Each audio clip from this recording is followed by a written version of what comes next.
Penelitian tentang sholat berjamaah. Dalam bidang fisika di sebuah universitas di Amerika Serikat membuat satu kajian tentang mengapa disyariatkan sholat berjamaah di dalam Islam, serta apa kelebihan dari sholat berjamaah dalam kehidupan umat Islam.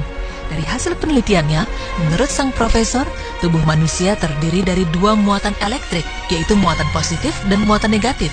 Dalam perjalanan hidup manusia setiap harinya, semasa kita bekerja, beribadah, atau istirahat, kita banyak menggunakan tenaga. Dan dalam proses ini, berlaku pertukaran muatan-muatan positif dan negatif, yang menyebabkan ketidakseimbangan muatan-muatan tersebut di dalam tubuh kita. Ini menyebabkan kita merasa letih dan lesu apabila kita selesai menjalankan aktivitas-aktivitas harian kita. Muatan-muatan ini perlu diseimbangkan untuk memulihkan kondisi badan kita kembali normal, agar kembali segar dan dapat menjalankan aktivitas-aktivitas lain tanpa gangguan. Lalu apa kaitannya dengan sholat berjamaah? Kait dengan sholat berjamaah, timbul satu persoalan di benak profesor tersebut. Mengapa dalam Islam disyariatkan untuk sholat secara berjamaah?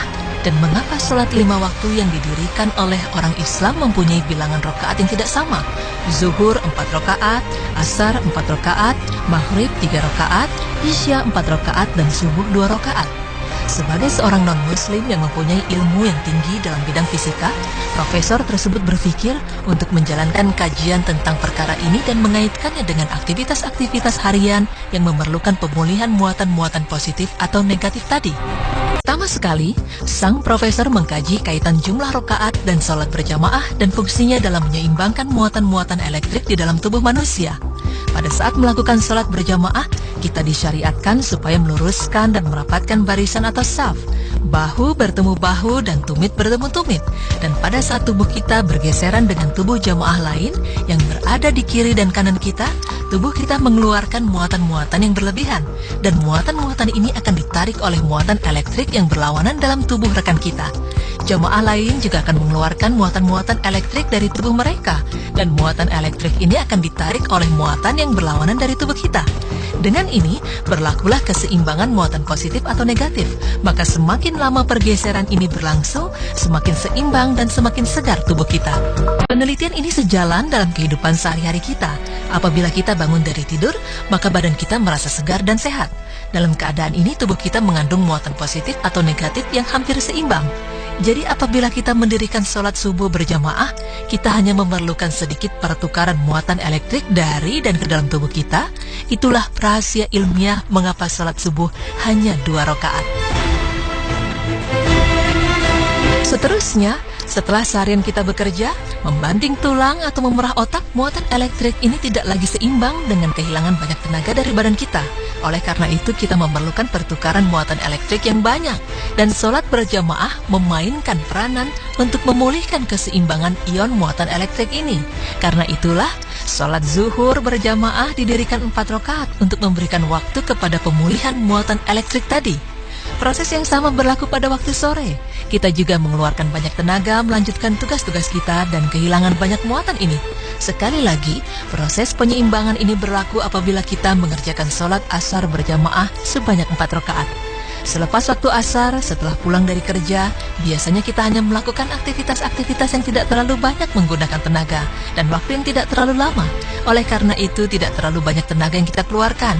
Seterusnya kita akan pergi ke masjid untuk menunaikan sholat maghrib berjamaah sebanyak 3 rakaat. Pengurangan dalam rakaat ini berlaku karena kita tidak kehilangan terlalu banyak tenaga, dan penyeimbangan muatan elektrik ini berlaku dalam jangka waktu yang agak kurang dari sebelumnya, zuhur dan asar. Kemudian, timbul persoalan di benak sang profesor. Mengapa sholat isya didirikan 4 rakaat? Karena secara logika kita tidak melakukan banyak aktivitas pada waktu malam dan tidak memerlukan pengumpulan muatan elektrik yang banyak pada saat tidur. Setelah melakukan pengkajian lebih mendalam, profesor menemukan rahasia ilmiah di balik jumlah rakaat ini. Ya, seperti yang kita pahami, umat Islam sangat dianjurkan supaya tidur pada awal waktu malam dan bangun di sepertiga malam untuk menunaikan sholat-sholat sunnah, terutama sholat sunnah tahajud.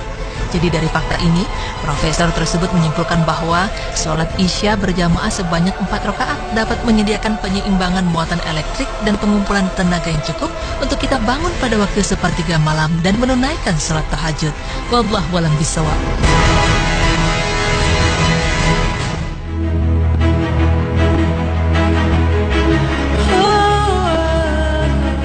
Pemirsa beriman, itulah penjelasan mengenai rahasia ilmiah di balik sholat berjamaah yang dapat menyeimbangkan dan menyegarkan tubuh jika kita kerjakan secara berkelanjutan. Dari penelitian yang ditemukan profesor tadi, dapat kita simpulkan bahwa segala amalan dan perintah Allah sebenarnya mempunyai hikmah yang tersirat untuk kebaikan umat Islam itu sendiri. Sungguh hanya Allah lah yang maha mengetahui segala sesuatu.